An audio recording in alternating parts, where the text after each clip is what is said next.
jornada 30 de Liga de hace 5 años, en el Molinón, el Sporting recibía la visita del Recreativo.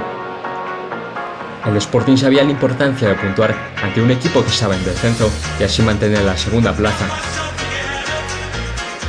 En el minuto 17 llegaría el único gol para los locales.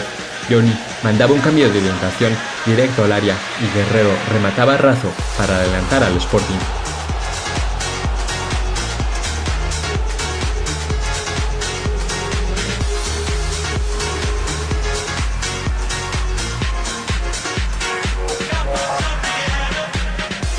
Unos minutos después el Recreativo empataba el encuentro con un disparo potente de Antonio Domínguez que sorprendía al meta rojiblanco.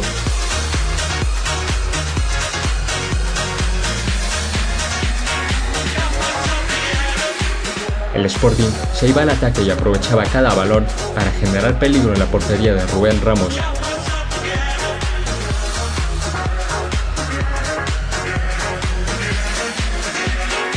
El decano apenas se acercó a puerta contraria en la segunda mitad, mientras el Sporting asediaba constantemente a los onubenses.